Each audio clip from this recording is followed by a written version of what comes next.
What if our ancestors were actively communicating with beings beyond our world? For thousands of years, humans have looked to the stars for guidance, meaning, and connection. Sardinia's 8,000 plus Nuraghe towers are challenging what we think we know about the culture that built them. These ancient stone structures, spread across a relatively small island, don't fit the traditional explanation of defensive fortifications. The numbers don't add up. Their placement doesn't make sense. And the evidence suggests that they were built far earlier than most historians will acknowledge. So what were they really for? At the site of Eloy, I encountered the spirit of an ancient astronomer who eagerly revealed to me what these towers were truly designed for. In this episode, he'll take us beyond our conventional narratives to reveal a deeper possibility, one that connects these towers to astronomy, energy, and direct contact with star beings. Come with me as we unravel an alternate history of the star whisperers of Sardinia. Our ancient ancestors had a tangible bond with nature and the cosmos. That bond is broken. Join me, Shaman Eagleheart, as I connect with spirits who want to share their advice about how we rebuild this bond.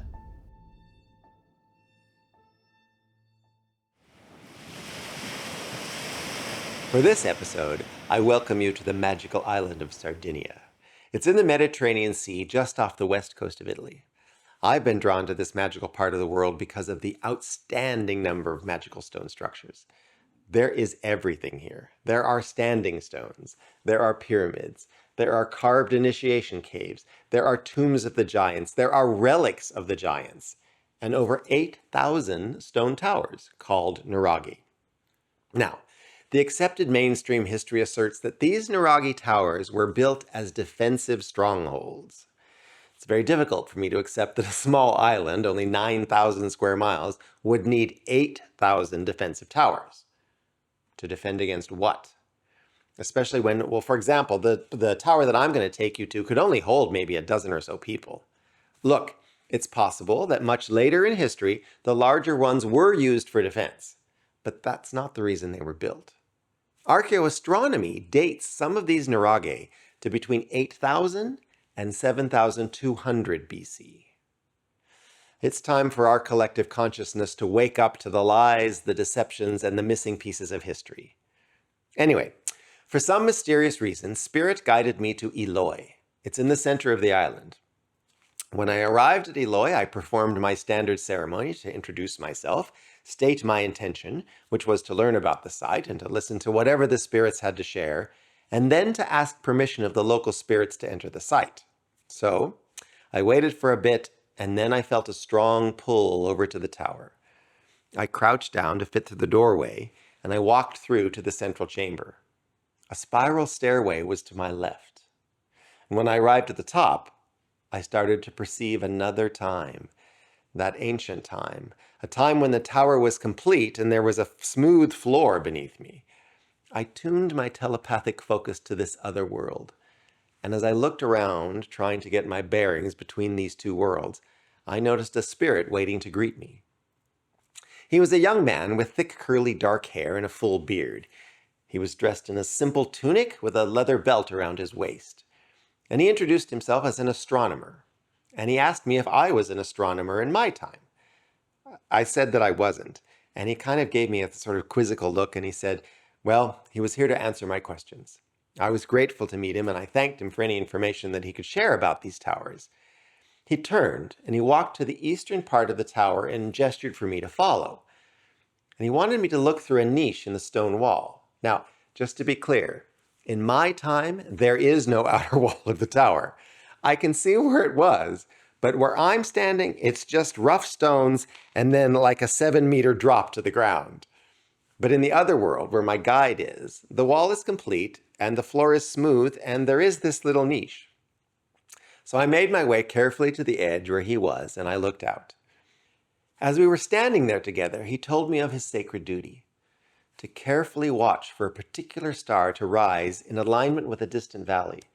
I was able to see the valley he was talking about. He explained that once the star appears on the horizon in that valley, he will alert the shaman that their star has arrived and will soon be in place for communication. I asked him what he meant by soon be in place for communication, and he revealed to me that this tower is a portal to and from the heavens. It's from these towers that spirit beings from the stars receive our greeting and actually come down to Earth. Okay, now that took a moment to sink in, but he assured me that there are many star races that know of our planet and come to visit. Okay, right. So then I asked him what he meant by their star. And he explained that each Nuraghe tower is attuned to a specific star, and the local community celebrates the star's annual cosmic pilgrimage. I guess it's much like the way Christian churches in our time honor particular saints on particular days each year. So, once the shaman received a positive reply to the greeting and the invitation to come down, the community would gather here to share in this annual spectacle of connection. He told me that people would witness amazing light shows and displays of energy. People would be gathered at the base of the tower while balls of light would dance among them. I've actually witnessed this on Luigi Muscas's land not far from here. But, sorry, that's another different adventure. My astronomer guide told me that it was a very special time. Almost always there was direct dialogue with the star, and that people received healings while the star was visiting. I asked him to tell me more about how this worked, and he explained that in addition to the skill of the shaman, it's actually the type of stone used to create these towers that improves and anchors the communication with the star. I'm guessing that I spent maybe, half an hour or so up there. And as I descended from the tower, reflecting on all that he had shared, I felt sad that we've lost this deep connection with the stars. It's time to renew our bond with the stars. Let's gaze upward as our ancestors did, with expectation and curiosity. As the stars traverse the heavens, they tell stories. Over the years, I've been privileged to have Indigenous elders share some of these stories with me. Okay, so how do we reconnect? Well, go to some local stargazing events and workshops. Get one of those apps on your phone that tells you who's up there. Go visit your local planetarium again. My prayer for all of us is to let the light from these distant worlds illuminate our understanding and our imagination. By reconnecting with the cosmos, we can find healing and guidance for ourselves and our planet. Okay, so what if these ancient towers weren't built for practical reasons, but as tools for connection between worlds? Through the insights of the ancient astronomer, I now have a radically different view of Sardinia's Nuraghe towers. These were not defensive structures. They were portals, aligned with the stars, designed for contact with celestial beings. For the communities that built them, these towers were living, energetic places of communication with the cosmos. Now, this forces us to reconsider the way we look at many ancient structures today. Too often, mainstream history dismisses the spiritual and astronomical significance of these places, reducing them to mere fortifications, tombs, or dwellings. But what if the truth is far more profound? The experiences I had at Eloy and at so many other sacred sites remind me that spiritual connections are real, and they offer insights into our existence that goes beyond what history books explain. These encounters with spirit guides, these glimpses into the past, suggest that our ancestors were engaged in something much greater than we've been led to believe. It's so important to stay critical of conventional interpretations of history. Not because we should reject them outright, but because we should always ask, well, what's missing? What's being overlooked? And what was once known that we've forgotten? And we don't have to simply wonder, we can actively reconnect.